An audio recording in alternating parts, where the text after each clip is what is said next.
Here's your wrestling news for November 1st, 2020. And your headlines for today include: Paige says, "I like to stand up for what is right." Ryback says more WWE superstars need to have a set of balls like Paige. Big storyline plan for Randy Orton as the WWE Champion revealed. Backstage reaction to Aalyah, Mysterio, and Murphy's romantic angle on WWE SmackDown. Daniel Bryan suffered internal injury after Jey Uso attack on WWE SmackDown. WWE releases a statement. WWE ThunderDome's banned image list accidentally revealed. Drew McIntyre discussed for major WWE WrestleMania match. Former WWE producer Sarah Stock gives update after recent arrest, and more. We are kicking off today with Paige news, as the former superstar had somewhat of a breakdown on Twitch recently, saying she's had enough of WWE telling her that she can't stream and that she refuses to let WWE take her community away from her.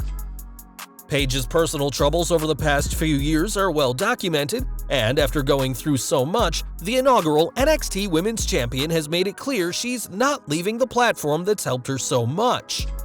Streaming once again yesterday, Paige seemed to be in a much better mood as she said, "I'm going to keep doing what I'm doing because, I don't have a lot going on. You guys, I really don't. I really feel happy today because of all the support that was given. I don't have a lot going on, so this is really special to me." It'll be interesting to see how long Paige will be allowed to stay on the platform, especially if her job is at risk, but given that she says she's had it with WWE, the former champion might not care about that. She added, "I like to stand up for what's right, for everybody. I think it's very important to always carry yourself in a certain regard. I just want to carry myself in a way where people can look at me one day and say, wow, she wasn't afraid to stand up for herself. I just feel like that is more of a role model." Paige addressed the, quote, "stupid stuff that she did a few years back," which would include her back-to-back suspensions and high-profile, highly toxic relationship with Alberto Del Rio, adding that this has inspired her to try and be a better role model, and she isn't the only one speaking out about this.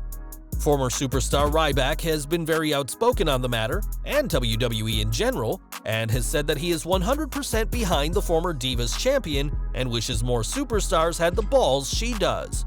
He added, "I understand the frustration because she is fucking telling people how bad they are while she is still there.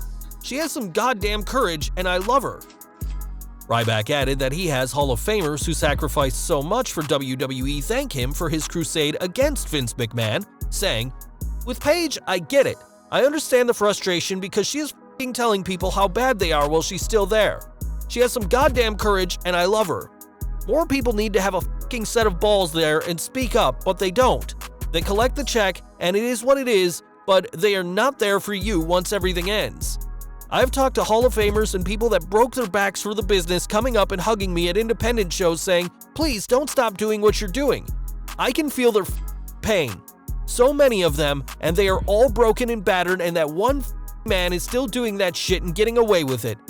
I can't wait because this time in this day and age, with social media and everything and the power the people have, we have the power and now we can unite up against them." Speaking about Vince McMahon directly, Ryback called him a horrible person and promised to never stop talking about WWE, even in the afterlife. Andrew Yang is likely behind Paige's decision to continue streaming, as since she's not on television every week and WWE Backstage has been cancelled, there hasn't been a place for her.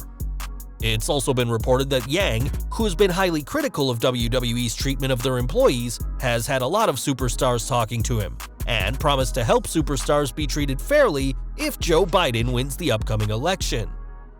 It's clear that Twitch has provided a safe community to support Paige both financially and emotionally, but we'll have to see what happens from here. Over to Raw, as Randy Orton became a 14-time WWE World Champion at Hell in a Cell, ending Drew McIntyre's 202-day reign.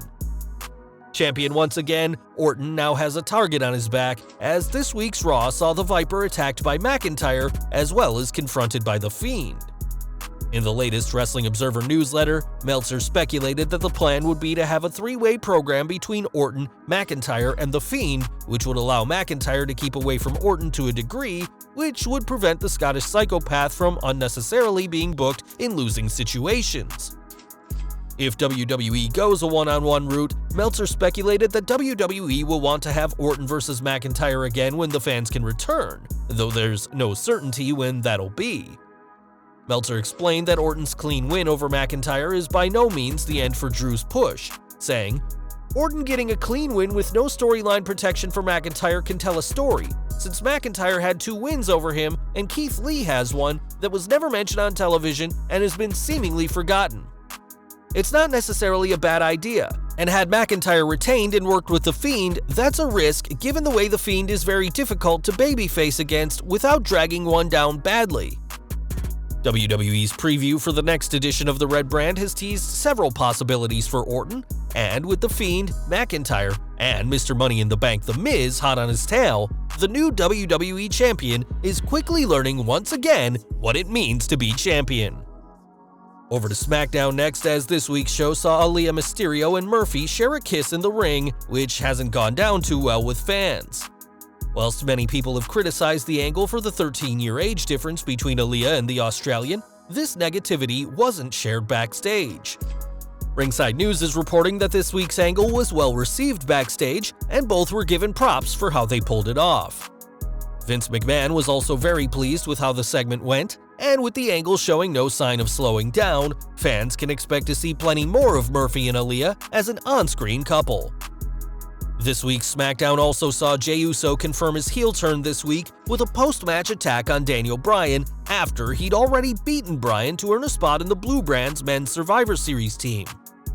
After SmackDown went off the air, the attack continued as WWE uploaded a video of another assault, much to the horror of those fans still in the ThunderDome. When officials tried to stretcher Bryan away, Uso pushed him off it and continued the beatdown, culminating in another splash in the ring.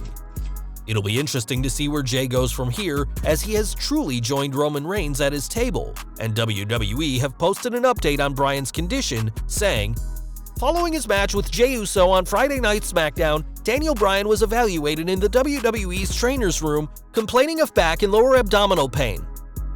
WWE Medical recommended Bryan be transported to a local medical facility where multiple imaging tests were performed and revealed a bruised kidney and multiple strains and contusions throughout his thoracic and lumbar spine. Bryan was released from the facility last night and is now convalescing at home."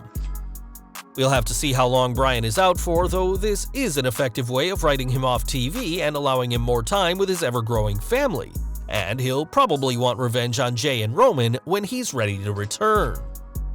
Speaking of the Tribal Chief, Reigns is set to face WWE Champion Randy Orton at Survivor Series, but the Universal Champion will need an opponent after the show.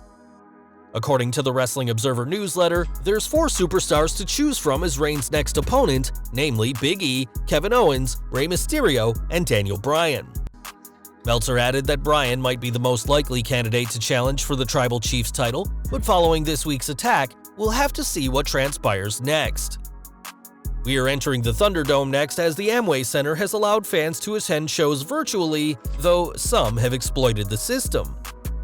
Early on with the ThunderDome, some so-called fans used images of the KKK, Chris Benoit, and other images WWE clearly don't want on their broadcast. And despite WWE's best efforts, now even more banned images have accidentally been released. When the famous group won a Digital Fan Experience Award at the 2020 Spotel Awards, they gave a video presentation, and at one point accidentally revealed an image of a ton of images banned by WWE. These banned images include the logos for other promotions such as AEW, New Japan, and Impact, as well as former superstars like Benoit, Enzo Amore, and Cody Rhodes. Marty Scurll and the Young Bucks are also on the banned images list, which is located just next to the ThunderDome control panel. Clearly, WWE didn't want all these banned images to be shown to fans, and whilst they may have an award-winning team to stop fans trolling the ThunderDome, they should probably be more careful with what they show behind the scenes. We are looking all the way ahead to WrestleMania 37 next, and whilst it's highly likely that Drew McIntyre will one day be WWE Champion again, the company reportedly has something else for him planned at the show of shows. According to the Wrestling Observer newsletter, there's still talks within WWE about McIntyre facing Tyson Fury on March 28th next year, though that's far from being confirmed at this point. Both Fury and McIntyre have teased a match and even challenged each other online, and whilst the ongoing situation makes travel between the UK and US difficult, it's not impossible. If not at WrestleMania, WWE could instead have the McIntyre-Fury match at one of their Saudi shows when they resume. But given that the report noted that Fury hasn't got anything booked around the week of WrestleMania 37, the Gypsy King remains a possible appearance at the show. And we're ending today with news from WWE's April 15th cuts, as Sarah Stock was furloughed at the time and also appeared in the news last month after being arrested for multiple charges. On October 4th, Stock was charged with aggravated battery, resisting law enforcement, disorderly conduct, and public intoxication by alcohol, and the former WWE developmental trainer has given an update on her situation. On Twitter, she explained that the case has already been resolved and that all charges were dropped except for one misdemeanor, which she paid a small fine for. Heel by Nature are reporting that Stock pled guilty to battery and she was given a 30-day suspended sentence, and that the other 3 charges from her altercation at a bar in Eansville, Indiana have been dropped. Hopefully, Stock will be able to bounce back after this incident, and though it's been reported that WWE plans to bring back all furloughed employees by the end of the year, the fact that she was released from the company on September 10th after her April furloughing and this recent brush with the law certainly won't help her if she plans on heading back to WWE.